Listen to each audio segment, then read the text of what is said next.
internet of value at Ripple, we're thinking much bigger than just cross-border payments. It's kind of like Amazon with rare books in the early days, just this market happens to be a $10 trillion market. We are at a historic turning point.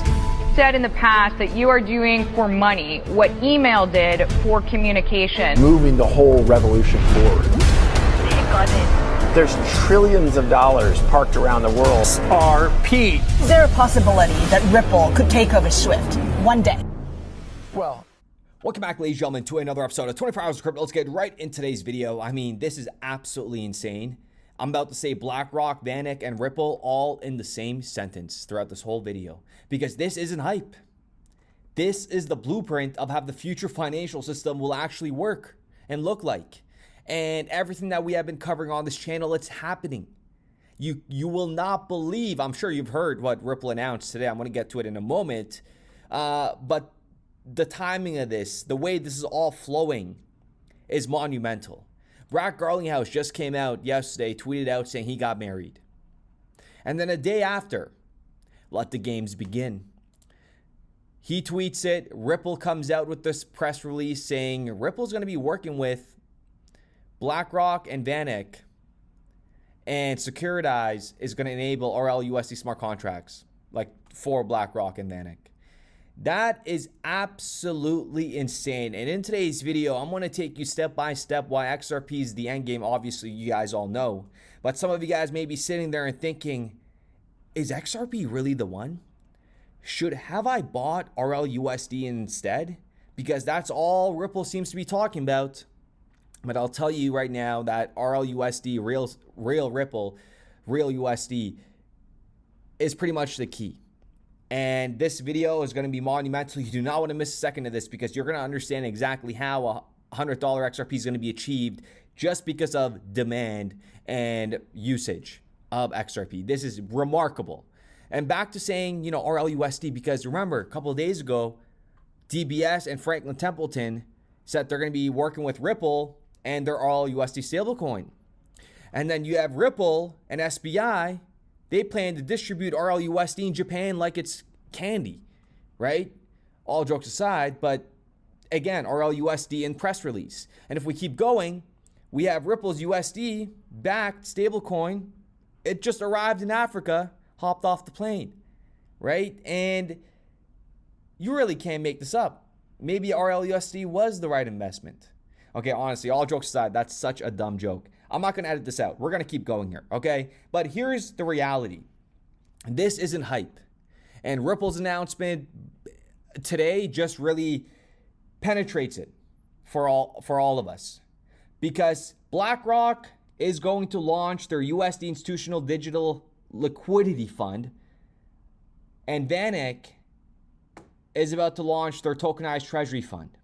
Are you hearing this? These are the first tokenized funds from trillion-dollar firms issued on a public blockchain. Now, here's the part most people miss.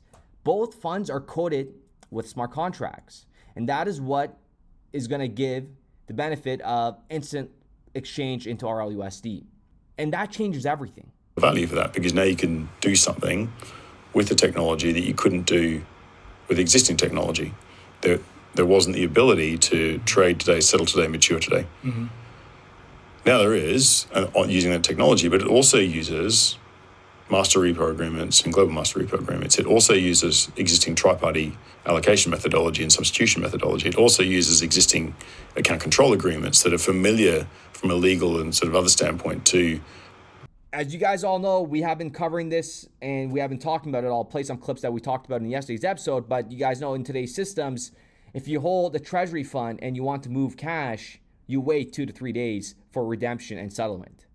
With this setup, you can convert instantly the fund to RLUSD and back into another fund or straight into an on-chain liquidity pool, whatever you want to do.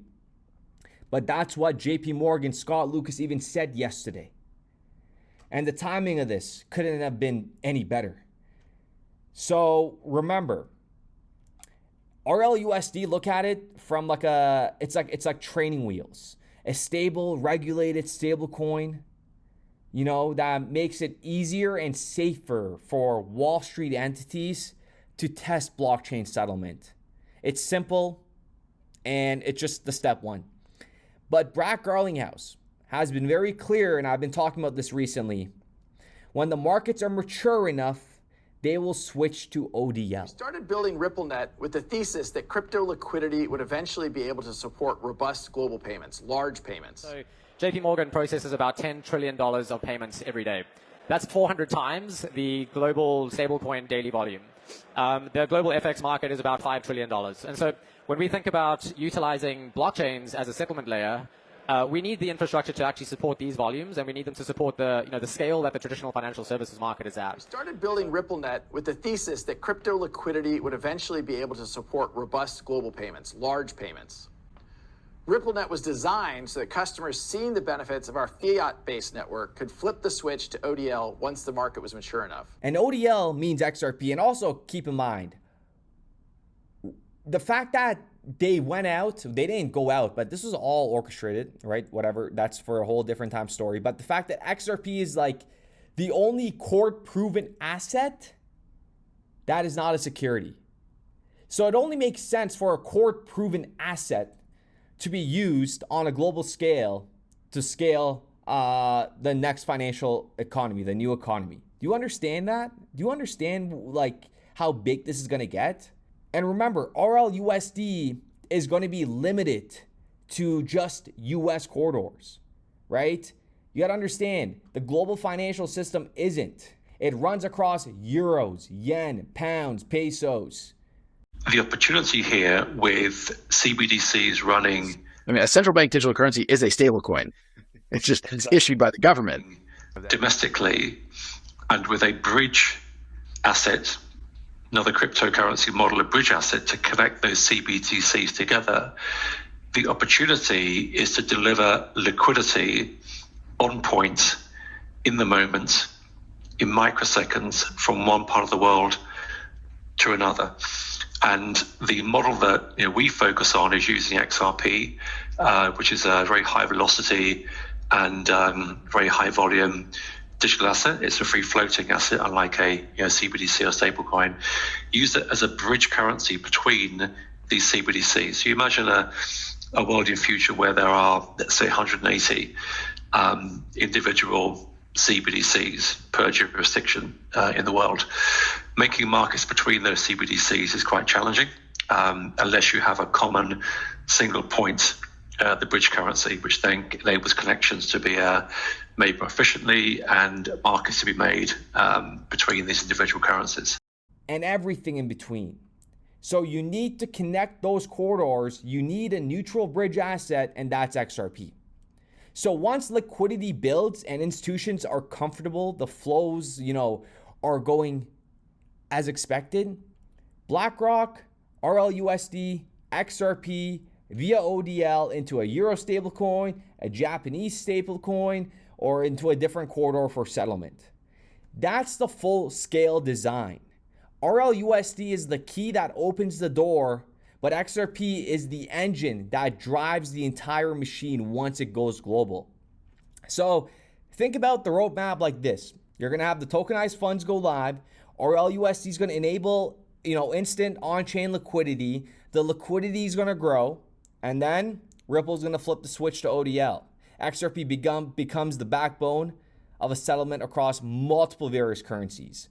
Most people are staring at price charts. They don't realize we're literally watching the infrastructure for a multi-trillion-dollar flows being installed in real time. Asset. I won't get into the weeds in terms of how some of our products work, but having liquidity in markets around the world for XRP is a big part of what will make our products over time successful. Serves a dual purpose. What will make our products over time successful serves a dual purpose. So you say it's a long-term play. We measure our success not on the price of XRP, but on how much value we're delivering to these financial institutions. That's largely a function of, are they using our technology to move money around the world? And that curve is going up into the right really nicely. So that's what really gives us a lot of energy. Let me know what you guys think in the comments down below. But ladies and gentlemen, I really cannot stress enough what we are about to witness. And the value of XRP at $2.88 is dirt cheap. Do not do what I did in the early days and not buy Binance at $2 or $1.50 thinking it was too expensive, because I was looking at Binance at 20 cents, even lower, and I did not buy it. And now it's at $1,000. Do not overlook a coin because you think it's too expensive. Obviously, do your calculation and do your due diligence. But I want to say something very important. If you're just getting into crypto, the number of quantity of an asset you have does not mean you're going to make more money. Don't look for quantity, look for quality. Meaning, if you put $500 worth into XRP right now, you're only going to get a few hundred XRP, right? Less than 200. If you put $500, for example, into, Tron or something a lot lower in market capitalization, for example, let's just say Pepe, for example, right? You're going to get a lot more Pepe than 100. So don't go chasing the quantity of the digital asset. Go look for the quality and what they're building and designing, okay? So I hope you guys really understand this whole flow, but listen, I came at this up. I don't understand how people do not understand this. Okay, I'm sorry, I'm going to go on a rant. I was not planning this, but it's like you see how Ripple has dropped, and this is just a few press releases, okay? These about them coming about RLUSD only. They have many press releases just talking about, RLUSD is live here, RLUSD is live here, but you never see XRP, right? You never hear them talk about XRP because they don't need to. They don't need to. It's the native asset on digital asset, and when the time is right, they'll announce it. But realistically speaking, they're not going to come out here and root their digital asset. You got to understand that. This is a bank. This is like your JP Morgan, your Wells Fargo coming out and rallying and trying to make bullish statements about their stocks, right? Like they don't do that stuff here. And that is why XRP. The point I wanted to make, though, is, in a quarter where we had a record quarter signed up more than a bank a week, the price of XRP went down 70%. So many of these tokens don't have usefulness. The long-term value of any digital asset will be derived by the usefulness of that digital asset, by the utility it delivers. You got to be educated. You got to be educated. I know time is going to really work in our favor. When XRP is at $100 and $50 and $30, it's going to be monumental. And that's going to be just the beginning. So with that being said, I do appreciate every single one of you guys, and we'll be back with another video. It was younger people that were all interested in the internet and all of that. And the older people said, oh, God, you can't put your credit card on the internet. Somebody's going to steal your money. And they'd say with things like, oh, God, I would never use email. It's got to be physical, or I only want to invest in hardware, something I can hold and feel. Those young people were right. The internet happened. It was huge. It got concentrated into some companies that really became extraordinary. Some of them went the way of pets.com or whatever, but some of them became Amazon and Google, and a big part of Apple and Facebook. There's some big companies, trillion-dollar companies that came out of that internet. Well, cryptocurrency, Bitcoin, is going into an industry that's even bigger than what the internet was. And all these young people, they're right.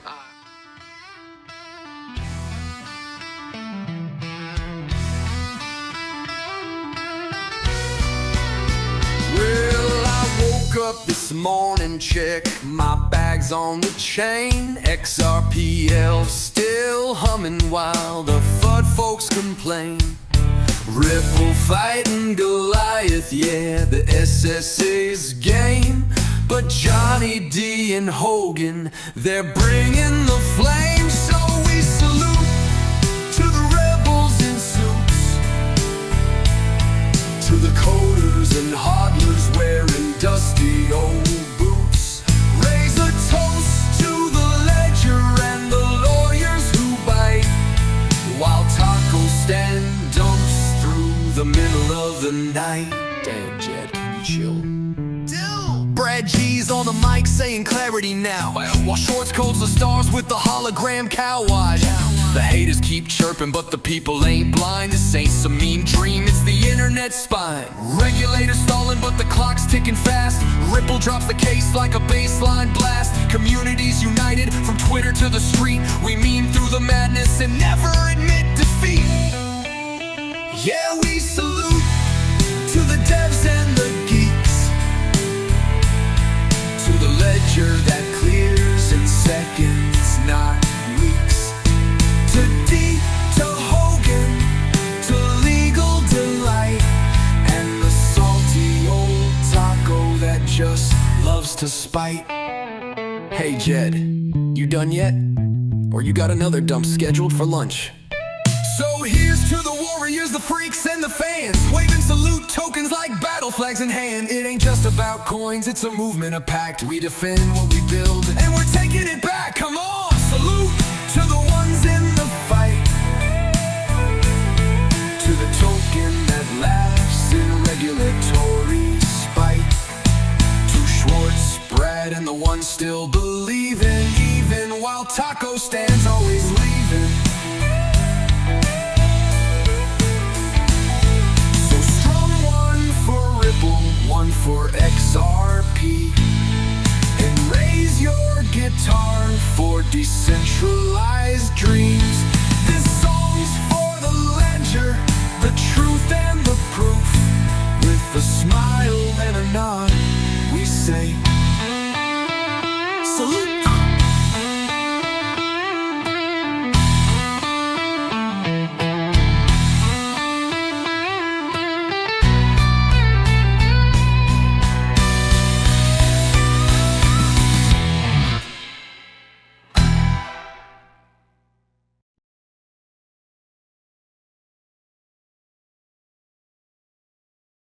I think what we're building has, it's solving a real problem. And I think all of the tokens, my advice to anybody would be, understand the utility. If there's real utility and there's real value being delivered to a real customer, there will be value in the token.